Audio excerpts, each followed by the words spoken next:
Now we are moving to the next topic that is related to the question, would I want to do this? Values. So when students are learning, they constantly ask themselves, do I want to do this task? Do I want to learn this subject? So after engaging in this lesson, you will be able to describe how to have your students want to learn. So make them want to learn something and engage in the activities with expectancies and values. Expectancies and values, they may sound a little abstract and complicated, but they're very straightforward and easy. I wouldn't say easy, but like simple concepts. So expectancy is expectation for success. So what would influence students' expectancy? Can you guess?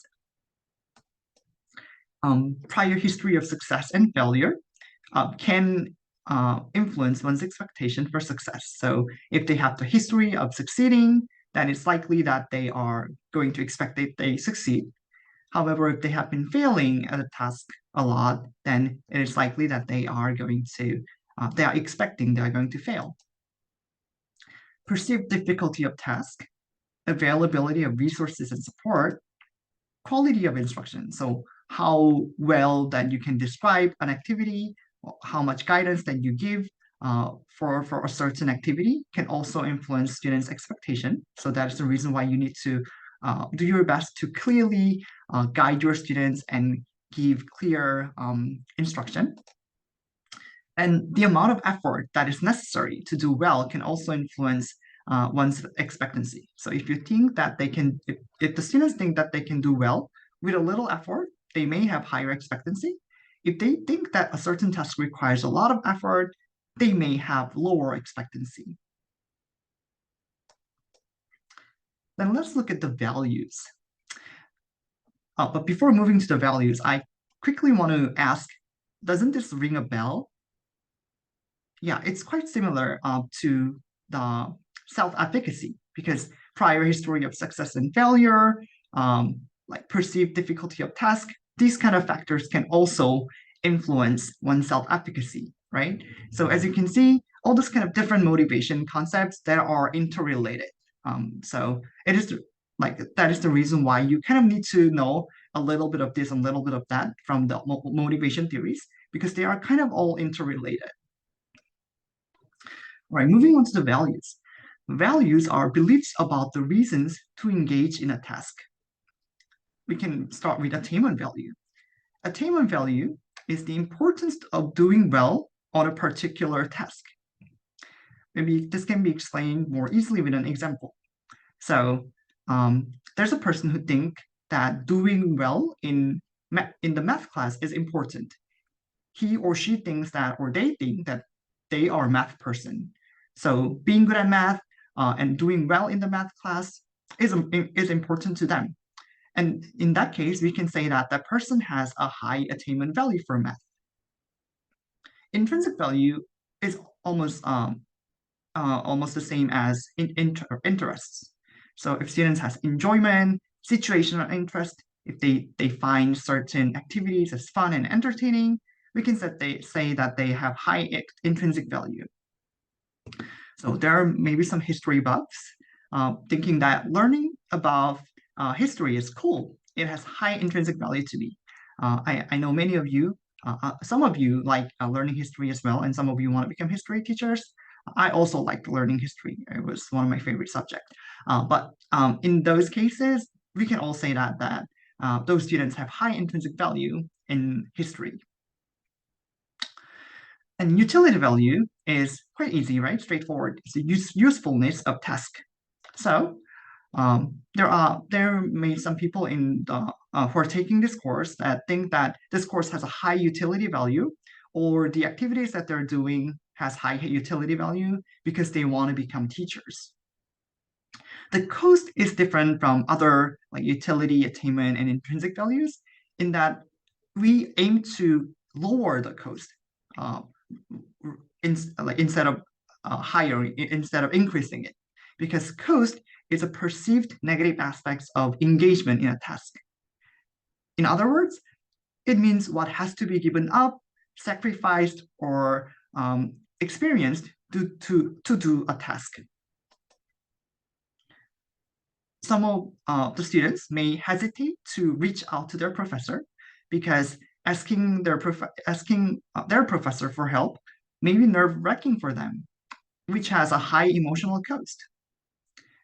Some students may not want to study for the final exam because they have to sacrifice watching football games, or because they cannot experience hanging out with their friends if they have to study for a final exam. So cost is almost like an opportunity cost uh, that has to be sacrificed in order to engage in activities. Now that we have briefly covered all the expectancy and values, I want you to engage in the pedal-led activity, where you are going to choose one subject and describe how you will increase your students' expectancy and or value in at least two components. So I'll give you like a little bit of autonomy, and then you can choose two components from the expectancy value theory. And please write your name at the post, because it's not uncommon, and uh, I cannot know without if you do not write your name on the post. Here's some strategies that are listed in the textbook, and you can also refer to these when you are writing your post. Although these are more general, and you have to kind of contextualize these strategies into the subject that you identified for the Padlet activity. So you can increase your students' expectancy and values by first clearly identifying the particular knowledge and skills that students will gain from lessons. So again, if students know what they are going to learn more clearly, they may have more expectation for success, because they kind of know what they're going to learn and how they're going to study. You can also convey how certain concepts and principles can help students make better sense of the world around them. And I try to do this when I'm teaching this activity, by emphasizing that like learning about this like motivation strategies, learning strategies are not only beneficial for you as a future teacher, but as a student, as a parent, as a good partner. I think our course content has a very high utility value. You can also ask students to write about how material that they're learning is relevant to their lives. So there are many other strategies that you can use. You can help students relate information and skills to their present concerns and long-term career goals. Or you can also embed the use of new skills within the context of real work. That is, you can give them more authentic activities and provide them more personally meaningful activities. So rather than just like having them copy and pasting certain concepts from the topic or from the textbook, you can actually have them apply those concepts into their own lives. And you can model how you yourself value academic activities. And this is really important, because if teachers do not think that certain subjects as not valuable, students can definitely sense it. And how are you going to persuade that, oh, these subjects are important and useful for your own students if you do not value the subjects? Also, when it comes to lowering cost, please refrain from asking students to engage in activities with little long-term benefit. They may think that it does not have any utility value or usefulness, and they tend to think that this kind of useless task, maybe useless is a too extreme word, but if they find some activities not helpful, they may think that activities have higher cost because they have lower motivation to engage in the task. That's it for expectancy value theory, and I want to move on to other theory. So to your surprise, there are many theories that are related to this relatively simple concept, interests. But here, I just want to focus on two aspects of interest, which are situational interest and personal interest. Situational interest can be may be considered as can be considered as synonyms of enjoyment or entertaining, fun. And as the name implies, it is evoked by something in immediate environment. So it tends to be more fluid, unstable, and context dependent. The examples of some components that can arouse situational interest are seductive details, or professor's storytelling, or some kind of games that you can do with your students. So do you remember doing the Kahoot games at the beginning of the semester, and when you were learning about like long-term memory? Those kind of games can also be used to increase one's situational interest. Personal or individual interest, on the other hand, means liking or affinity for a topic or subject that students have. And uh, because this interest is based on one's personal liking and affinity, it reflects more consistent and long-term preference. Therefore, it's more stable, ongoing, and slower to develop. For instance, you can connect in order to promote students' personal interest. You can connect content to students' personal interest, um, and that is and this is more likely to sustain their engagement for a longer term. So I used to teach English to middle school students, and so that is the reason um, I try to like use a lot of content that students found interesting. So like a lot of pop songs, Taylor Swift pop songs, and some Marvel movies, and some online games that students like, such as League of Legends, Overwatch, some kind of PS video games. Because if I kind of use those content as class materials, this may promote students' personal or individual interest.